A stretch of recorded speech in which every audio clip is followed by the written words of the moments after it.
Welcome to the Canadian Beef Cattle Podcast, presented by the Beef Cattle Research Council.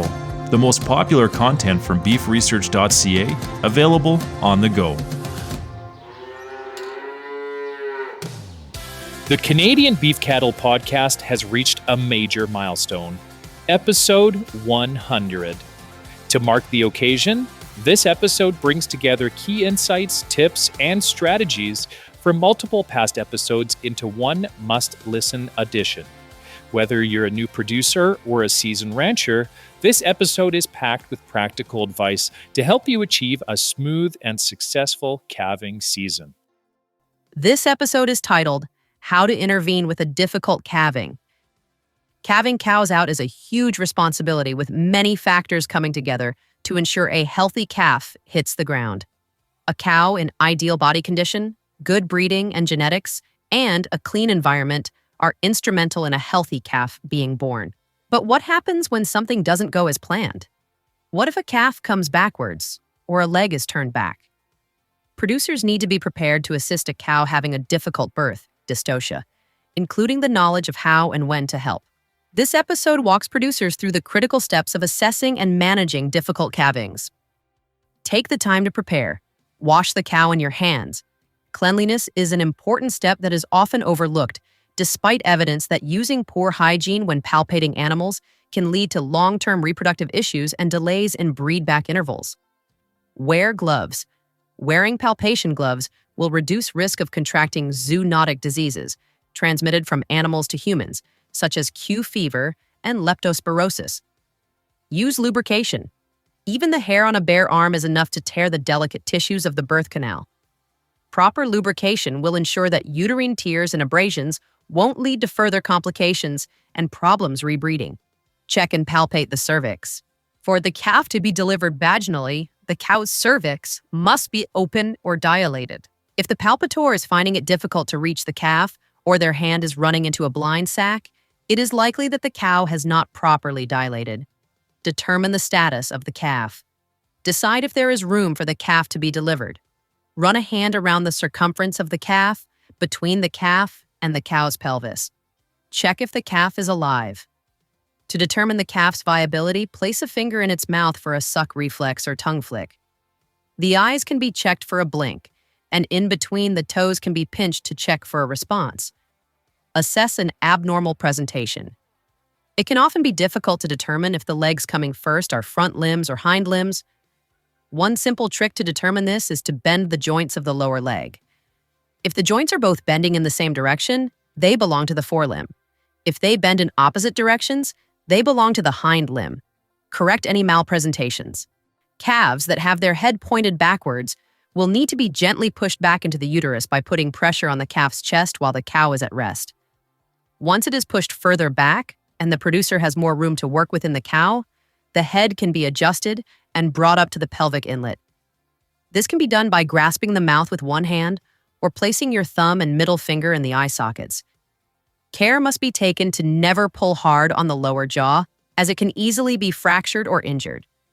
Alternatively, a calving snare can be very helpful to help secure a calf's head. The calving snare can be placed around the pole, behind the calf's ears, and then secured in the mouth of the calf. The head can be deflected up and around into proper positioning, always being careful to protect the muzzle of the calf with your hand to protect the soft tissues of the cow from the sharp incisor teeth of the calf. Once the head is in proper position, traction is placed on the legs to deliver the calf.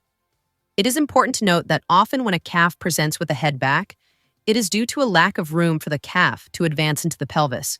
Care must be taken to ensure that the calf is not too large to be delivered vaginally. When correcting a retained limb or a leg back, the same method of pushing the calf back into the cow to create more room is applied. The producer can work their way down the leg until the foot is reached, then cup the foot to protect the uterus from damage from the hoof capsule. Once the foot is secured, bend all the leg joints and move up toward the spine and forward toward the cervix. Apply calving chains. Use a double half hitch. Unfortunately, many calves suffer broken legs due to improperly placed calving chains. The proper placement and use of the double half hitch method is outlined in the video in the show notes, ensuring that pressure is placed evenly on the legs and helping to direct the toes downward with each pull. ensuring the toes stay far away from the delicate tissues of its mother. Pull the calf. Work with the cow. Only pull or apply pressure when the cow is having a contraction or pushing. Never pull when she is at rest. Use a seesaw method. This is a technique which applies pressure on alternating legs as the calf advances into the birth canal. This allows for the widest part of the calf to enter the pelvis one shoulder at a time, creating more space. Apply pressure in an arc. For a forward-facing calf, pressure should always be applied in the shape of an arc as the calf moves through the birth canal. Begin by applying force in an upward motion as the front feet and head are advanced, then the chest is delivered by pulling straight back, and finally the pelvis and hind limbs can be pulled in a downward fashion to allow gravity to aid in the delivery. Rotate the pelvis. If the pelvis of the calf is binding in the cow's pelvis, it can be manually rotated to 45 degrees, shifting the hip angle and preventing hip lock. Cross the hind limbs. In the case of a backwards calf, it is helpful to cross the hind limbs when pulling. This will cause the calf's hips to rotate, preventing hip lock. If a cow requires assistance during calving, it is vital that producers understand the proper methods to intervene. It is just as important as knowing when to call for assistance. This episode is titled, How to Spot Dehydration in Young Calves. It's a great feeling when a calf arrives on the ground safe and sound. Ideally, things go well and the cows and newborn calves thrive. However, it's important for producers to take the time to look for signs of early illness in neonatal calves. Being able to recognize the symptoms of disease and dehydration in baby calves is a simple and effective practice that can make a big mark on your bottom line. Calves with scours are at a high risk for dehydration and hypothermia. When calves infected with neonatal scours die, it is ultimately because of dehydration, not the pathogens that cause the disease. Having practices in place on your operation to identify, manage, and rehydrate calves suffering from scours or other causes of dehydration can increase the chance of recovery and optimize the health and well-being of young calves. Here are some steps producers can use to evaluate the dehydration and health status of young calves. Perform a skin tent test by pinching the skin over the neck and pulling gently to make a tent. Then count how many seconds it takes for the skin to return to normal. Look for the behavior cues in the herd, such as a calf that is not stretching when rising, or a cow bawling for a calf, or showing a full udder, indicating the calf is not nursing. Watch for calves with drooping ears. Be aware of the link between dehydration and hyperthermia or cold exposure. Look for sunken or recessed eyes. Watch for depression or lethargy in calves. Be on the lookout for calves that stagger or have poor balance. Pay attention to calves with weak or unrhythmic suckle reflex. There are 3 degrees of dehydration: mild, moderate, and severe. In some cases, dehydration, electrolyte imbalance, and acidosis may be occurring at once. The treatment for a dehydrated calf will depend on the severity of the dehydration and other variables. Typically, this will be done with oral fluids and an electrolyte solution. Severe cases may call for intravenous IV fluids and potentially sodium bicarbonate delivered through IV or orally, depending on the severity of acidosis. Fluids should be given continuously until scouring stops. Even for healthy-looking calves, there is still a risk for dehydration if diarrhea persists. According to the veterinarian Elizabeth Homrosky, DVM, of Veterinary Agri-Health Services Ltd. in Rocky View County, Alberta, there are many things to consider while evaluating dehydration. Having the ability to accurately classify the level of dehydration is key to communicating with your veterinarian and developing a successful treatment plan. Early intervention is key. An in-field test called the skin tent can be used to evaluate dehydration.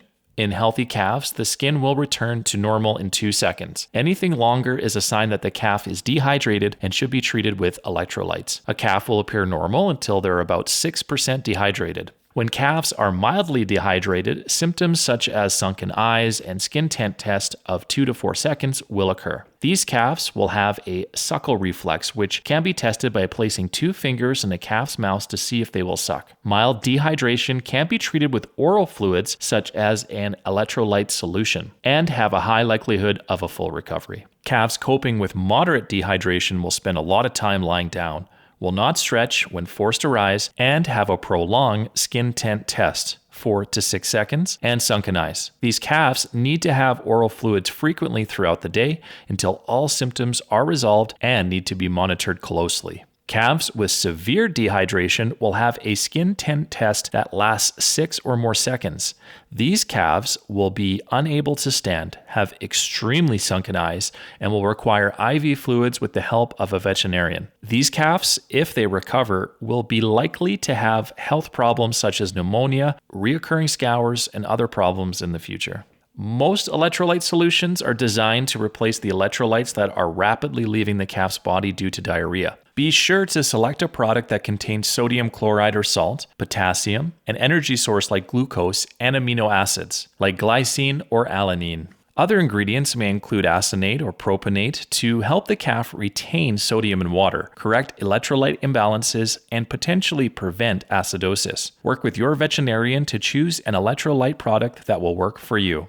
It is important to alternate feeding fluids and milk throughout the day because electrolyte powders don't provide the energy that milk does. Milk can come from the dam or from a milk replacer product. Always keep separate bottles and tube feeders for scouring calves and healthy calves requiring colostrum. Be sure to clean and disinfect all feeding equipment after each use. Dehydrated calves have a decreased blood volume and flow, which limits oxygen's ability to circulate through the body and makes them very susceptible to hypothermia. Monitor this by taking the rectal temperature frequently and provide an alternate source of heat, for example, a hot box or warm fluids, if they are unable to maintain adequate body temperature. 35 to 38 degrees Celsius is borderline hypothermia, and anything below 35 degrees Celsius is considered severe hypothermia. Severe hypothermia will not be remedied by placing the calf in a hot box alone. You must gradually warm them from the inside out through feeding warm fluids. When dealing with severe cases, it is important to involve your veterinarian. Anytime you're dealing with a Scours outbreak, it is important to be in contact with your veterinarian. They are the best source for information on specific treatments and how to prevent further incidences of disease through nutrition, strategic calving management, herd vaccination, and other disease mitigation strategies. Scours is a reality on farm, and dehydration is a constant risk for calves suffering from it. Having the skills to quickly identify dehydration and knowing methods for early intervention can have a meaningful reduction in the rate of calf illness and death on your farm. This episode is titled Proper Management Key to Reducing Calf Scours. Get cow-calf pairs out onto clean ground, such as fresh pasture, and give them as much space as possible. That's how Ryan McCarron sidestepped a calf scours outbreak on his eastern Nova Scotia farm in 2019. McCarron, who farms with family members at Antigonish, about 160 kilometers northeast of Halifax, became alarmed when a few calves became sick and died early in the 2019 spring calving season. It was a frustrating situation, says McCarron. Calves were getting sick. We treated them, but several still died. Something had to change. Necropsy examinations showed the dead calves had picked up a harmful strain of E. coli bacteria, likely from fecal contamination of the soil in the yard next to the barn, which led to the serious and fatal cases of scours. The yard conditions looked good, says McCarron. It wasn't muddy, the cows had clean udders, but the bacteria must have been in the soil.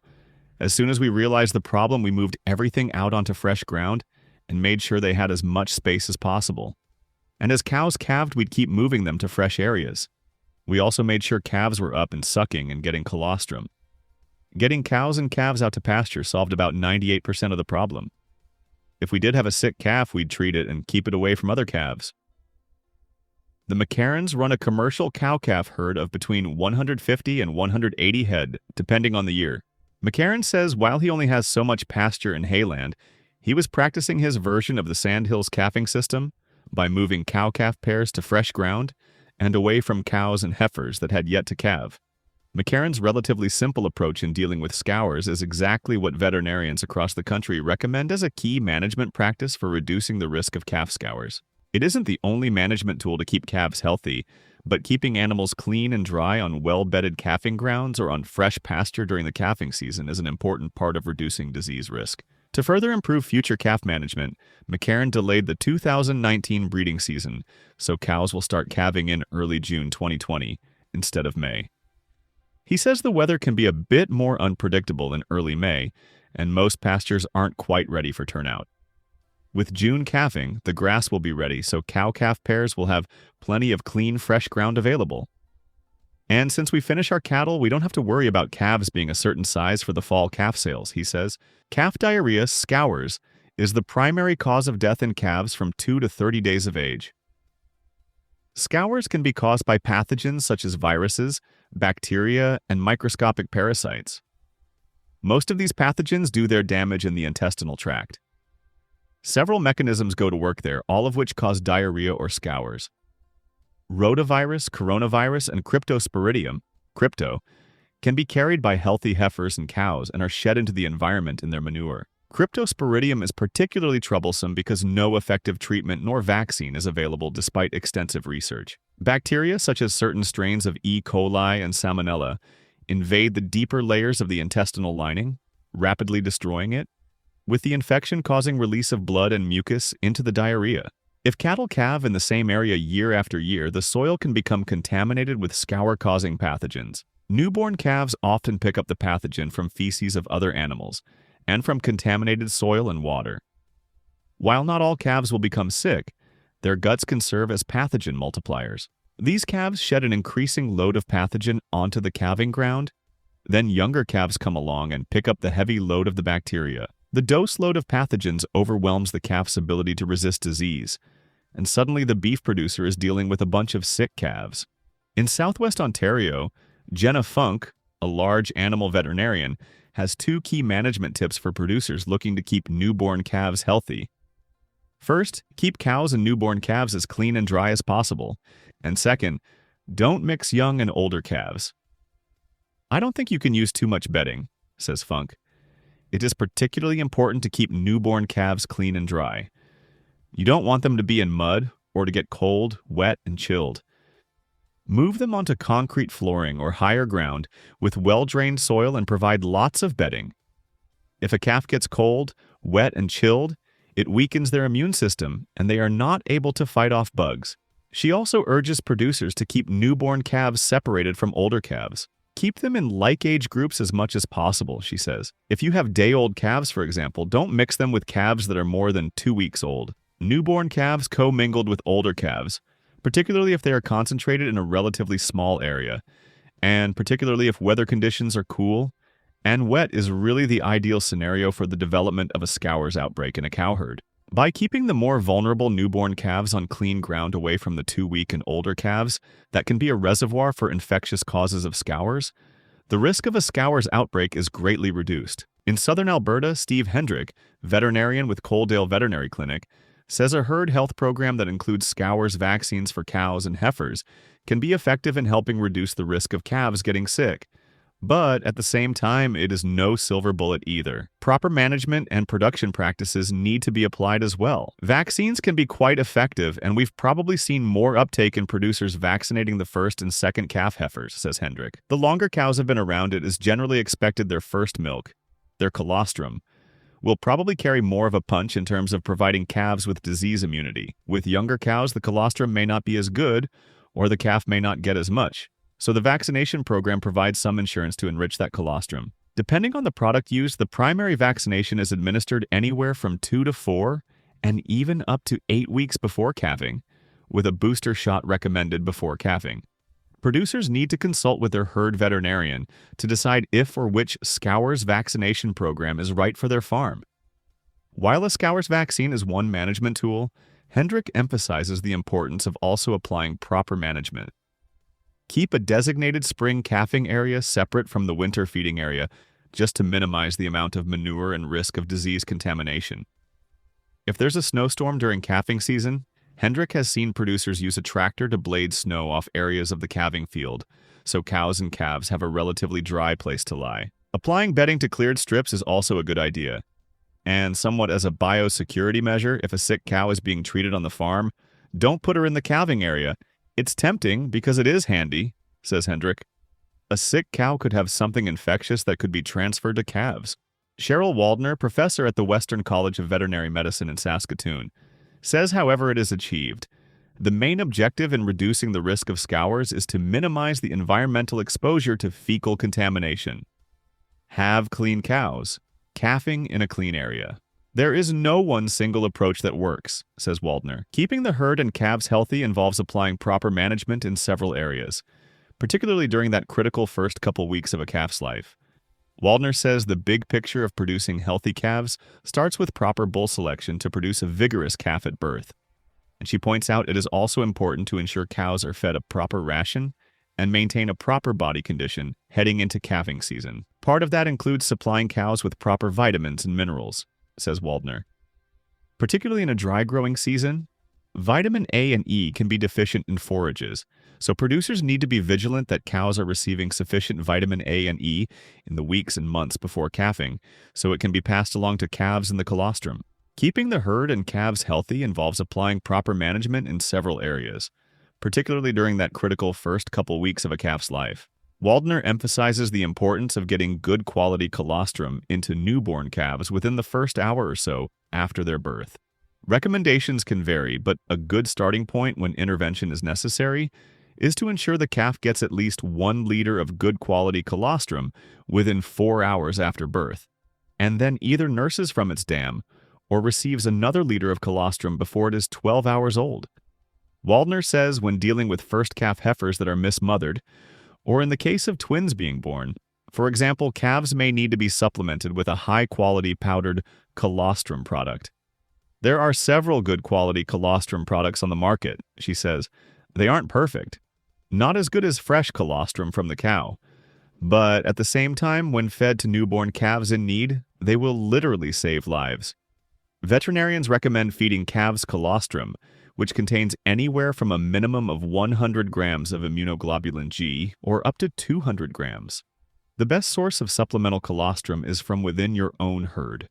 The freshly calved cow can be milked, or colostrum can be collected from another cow on your farm and frozen for up to 1 year. Avoid colostrum sourced from other farms to prevent bringing unwanted diseases to your herd. It is important producers have a good working relationship with their herd veterinarian to discuss how a Scours vaccination program might benefit their operation, says Waldner. At the same time, the veterinarian can provide input into overall management and herd health programs.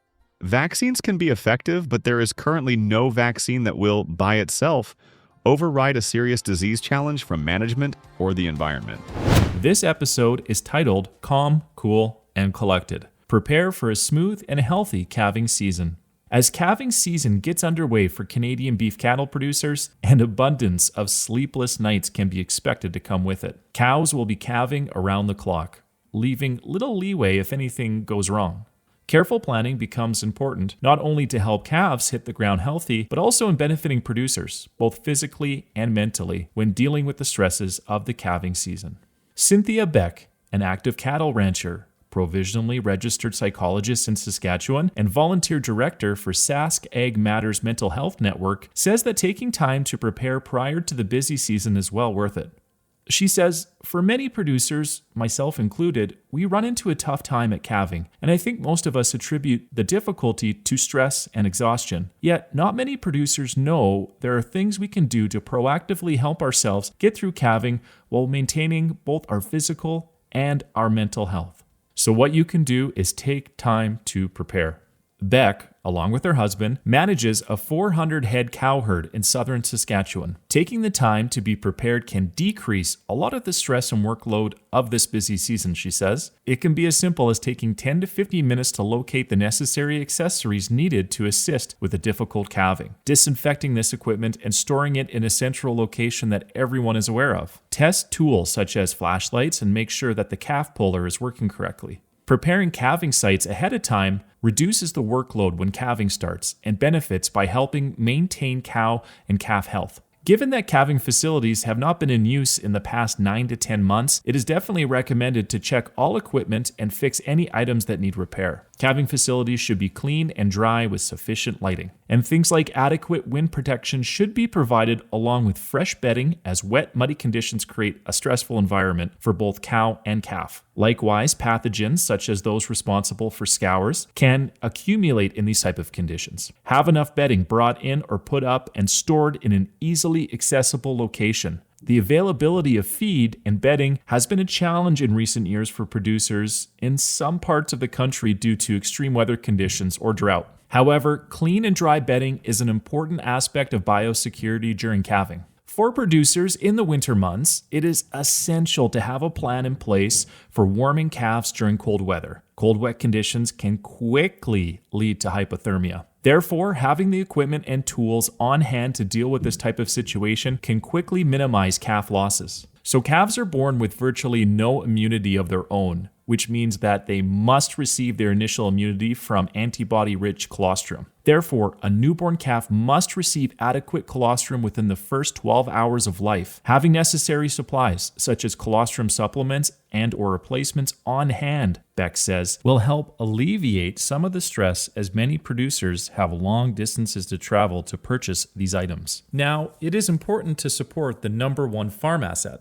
Self-maintenance may not be at the forefront for many producers' minds as they prepare for and navigate their way through calving season. However, Beck advises producers that they are the number one asset on the farm, and without them, the machinery doesn't run and the cows don't feed themselves. Her top 3 self-maintenance tips for producers to protect their physical, emotional, and mental well-being during calving season are: number 1, drink plenty of water. Number 2, fuel your body with nutritious food. And 3, sleep when you can. She says that these basic self-maintenance actions will help producers with so many different things during the stress of calving. For example, she points out that when individuals are properly hydrated, they will automatically have clearer thinking, better emotional regulation, and improved decision-making skills. The same can be said for sleep, as a lack of sleep is linked to increased risk-taking behaviors and lower safety behaviors, along with reduced productivity. Meal planning is another great method to help reduce stress and anxiety. When people feel overwhelmed, the ability to make healthy choices can be compromised. This is even more important when producers run an operation by themselves. Beck explains, in this situation, not only are they responsible for feeding the herd, doing herd health, herd maintenance, and calving, but they're also responsible for feeding themselves. She suggests that these producers take the time to start purchasing food or prepare balanced meals in advance that are ready to eat during the calving season. Beck points out that communication is another key aspect of elevating producers' well-being, particularly if they are working with others. She explains that it is important to remember that there are other people that can help you. Being able to speak up and explain areas where you are struggling and need a hand brings benefits for multiple areas of a cattle operation. Now, last but not least is to be proactive but flexible. Being proactive is key. However, Beck says it is important to realize that you can't plan for everything. And when things do not go as planned, this can create another level of stress for producers. Making the appropriate preparations ahead of time can help minimize calf losses and reduce the stresses of those involved in this busy season. Thank you for listening to this week's episode. You can find all relevant links and information at beefresearch.ca or in the show notes. The Beef Cattle Research Council is funded by the Canadian Beef Cattle Checkoff and strives for excellence in the production of Canadian beef, cattle, and forage through research, innovation, and extension. Tune in every Tuesday as the Canadian Beef Cattle Podcast delivers straightforward insights, expert information, and a wealth of practical knowledge for Canadian beef producers. Subscribe now.